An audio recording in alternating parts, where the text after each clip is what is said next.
commencer toute chose, il faut comprendre comment est-ce qu'un chien apprend. À quel âge est-ce que ça peut apprendre? C'est qui doit lui apprendre? Donc, il est important de savoir que les chiots, à partir de très jeunes, ils peuvent commencer à apprendre. En fait, à partir de la naissance, ça commence à faire déjà des conditionnements classiques. Il associe quelque chose à une autre chose avec la maman chien. Mais nous, on peut commencer à apprendre aux chiens des trucs à partir du moment où ils peuvent manger les gâteries. Donc, c'est à peu près vers 5 à 6 semaines où les chiens sont aptes à accepter une petite friandise et qu'on peut associer des choses facilement avec ça. La meilleure période pour apprendre à un chien, ça reste dans la période qui sont comme des éponges, le 2 à 4 mois, qui va être un petit peu l'équivalent de des enfants humains qui sont en bas âge, vont être beaucoup plus aptes à apprendre des nouvelles langues. Ça va être beaucoup plus facile pour eux d'assimiler des nouvelles choses quand ils sont dans leur phase où ils sont comme des éponges. Ils absorbent toute l'information et ils le retiennent. C'est la même chose pour les chiens. Le 2 à 4 mois, c'est une période qui est idéale pour apprendre des trucs ou pour apprendre les bonnes manières. Ensuite, est-ce que toute la famille doit participer à l'éducation du chien? Ça, dans mes cours, c'est souvent quelque chose qui est bien divisé entre les personnes. J'ai toujours la moitié qui vont dire que ça prend 1 maître, le chien, il faut juste avoir 1 maître, puis l'autre moitié qui vont me dire que c'est toute la famille qui doit contribuer. Pour moi, c'est vraiment toute la famille qui doit y mettre son grain de sel. Toute la famille doit contribuer à la bonne éducation du chien. Et la raison pourquoi, c'est que si jamais on décide que le chien a des certaines limites dans la maison, par exemple, il n'a pas le droit de sauter sur le divan. Le chien n'a pas accès au divan. Si maman veut pas que le chien soit sur le divan, mais que papa veut, puis que papa, le soir, en prenant sa bière, il invite le chien sur le divan, et là, ça va créer des frustrations dans la famille. Parce que le chien, la moitié du temps, il n'a pas le droit, l'autre moitié du temps, il a le droit. Ça crée un petit peu de confusion. Au début, surtout au début, on essaie d'être clair dans les limites qu'on va imposer au chien, les endroits qu'il a le droit d'aller, les choses qu'il n'a pas le droit de faire. On essaie de s'entendre sur toute la famille pour respecter les mêmes trucs pour l'éducation du chien. Parce que sinon, ça crée des frustrations inutilement dans la famille, puis on a un chien qui est mélangé. Fait que maintenant, quand vient le temps d'entraîner des nouveaux comportements, comme le assis, couche, donne la patte, peu importe, pour se mettre toutes les chances de notre côté, on va essayer de choisir un endroit qui est pas de distraction. Vraiment pour que le chien assimile mieux puis qu'il soit mieux attentif, on est mieux d'entraîner dans un endroit où il n'y a pas d'autres chiens qui rôdent autour, qui essaient de voler ses récompenses, pas d'enfants qui courent, pas de minous qui sautent sur les comptoirs, puis pas d'écureuils autour. Fait qu'on essaye vraiment d'être dans une pièce tranquille de la maison, avec pas trop de bruit, pas d'affaires qui courent autour. Puis dans ce temps-là, le chien est beaucoup plus focus sur nous et sur la récompense. Il va être pas mal plus motivé à travailler. C'est important aussi au début de ne pas avoir de trop grosses attentes. Souvent, les gens, ils s'imaginent que parce que c'est un berger allemand ou parce que c'est un chien reconnu pour être intelligent, il va être capable de tout faire tout seul. Fait que c'est des gens qui vont se frustrer sur l'entraînement. Ils vont trop en demander au chien. Le chien le fera pas parce qu'il l'a pas appris. Le chien ne va pas le savoir naturellement, il faut vraiment prendre le temps. Mais si on s'attend à ce que le chien, on lui demande reste, fait qu'on demande reste au chien, on s'en va à 30 pieds en faisant des jumping jacks puis en lançant des balles, en essayant qu'il reste 10 minutes, on est sûr que le chien ne restera pas. Il faut vraiment lui montrer étape par étape. C'est sûr que j'ai un exemple un peu plus... c'est un exemple un peu plus poussé, mais c'est quand même quelque chose que je vois. Puis les gens, quand ils essaient de me le montrer, ils vont me dire « Regarde, à la maison, ça fonctionne, je te le dis. » Fait que là, ils essayent, ils sont même pas capables de faire 2 pieds de leur chien. C'est pas parce que votre chien, des fois, il est capable de le faire à la maison, qu'il est capable de le faire dans toutes les situations, peu importe l'endroit, peu importe qui est autour, il est peut-être juste capable de le faire dans votre salon.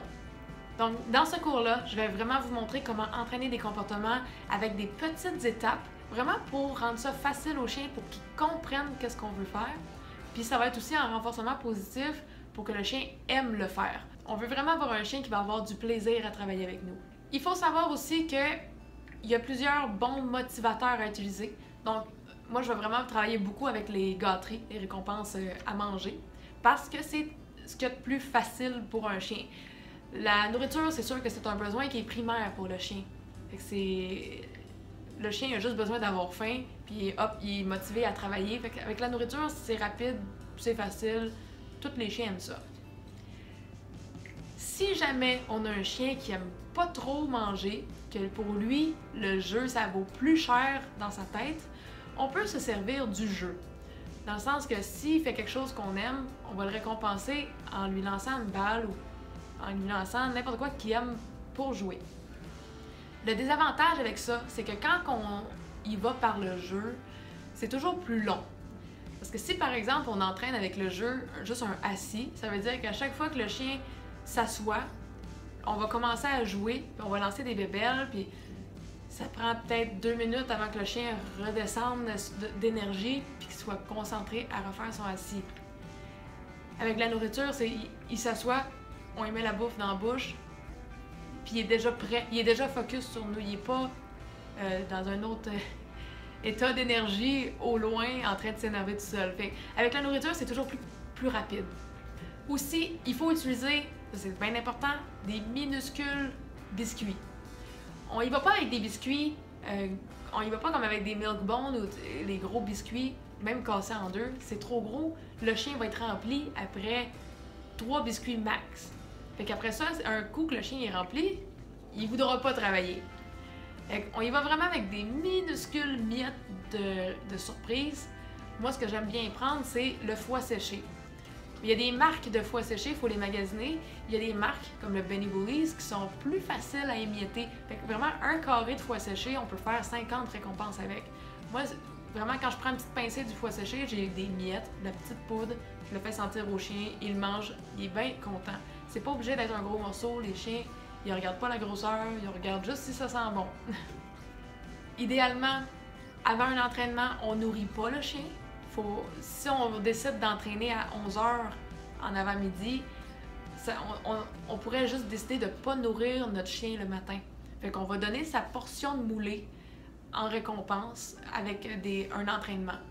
Donc, si un chien mange 1 tasse par jour de nourriture, on va prendre une demi-tasse qui est sa portion de matin, puis au lieu de lui donner gratuitement dans son bol, chaque croquette, ça va être un comportement ou on va essayer de modeler un comportement avec. Fait que chaque croquette, il va l'avoir travaillé, puis il va être motivé parce que c'est son déjeuner. En principe, il a faim. Puis sinon, dans la vie de tous les jours, on n'a pas tout le temps des récompenses sur nous, mais il faut savoir que tout ce que le chien veut dans la vie, on peut l'utiliser comme une récompense. Comme par exemple, si le chien, ce qu'il veut, c'est sortir dehors. Nous autres, on voudrait qu'il apprenne à gratter dans la porte, mettons, pour sortir dehors. Fait que si ça donne que notre chien fait juste toucher la porte avec sa patte parce qu'il voulait aller dehors, là, on va ouvrir la porte. La récompense pour avoir touché la porte avec sa patte, c'est qu'on ouvre la porte qui donne l'accès à dehors. Fait que le chien voulait aller dehors, il a été récompensé. Fait qu'on n'a pas besoin de donner des biscuits parce qu'il a touché la porte avec sa patte. D'ouvrir la porte, c'est une gâterie aussi. Parce que le chien, c'est ce qu'il voulait, ouvrir la porte. Fait qu'on essaie de se servir de l'environnement comme ça ou des choses que le chien veut, vraiment pour entraîner des comportements. Parce que dans la vie de tous les jours, comme je vous dis, on n'a pas tout le temps des biscuits dans les poches, puis on veut pas non plus avoir des biscuits dans les poches tout le temps. Donc on arrive maintenant à la fin de la première vidéo, mais avant de se quitter, j'aimerais qu'on revienne sur quelques petits points importants à retenir. Le premier point est que il n'est jamais trop tôt pour commencer l'éducation d'un chiot. Donc attendez pas que votre chien ait 6 à 8 mois pour commencer, le meilleur âge c'est vraiment 2 à 4 mois. Le deuxième point, toute la famille doit s'entendre sur la façon d'élever le chien. Donc c'est pas juste une personne qui doit entraîner et éduquer le chien, c'est vraiment toute la famille, autant les enfants que les adultes. Et le troisième point, on entraîne principalement avec des gâteries parce que c'est plus rapide, mais à part de ça, tout ce que le chien veut dans la vie, on peut s'en servir comme récompense. Un chien répète seulement des comportements qui ont été renforcés, donc autant les mauvais comportements que les bons comportements. Donc c'est tout pour la première vidéo, on se revoit dans la prochaine vidéo où on va parler de la punition. Bye bye tout le monde!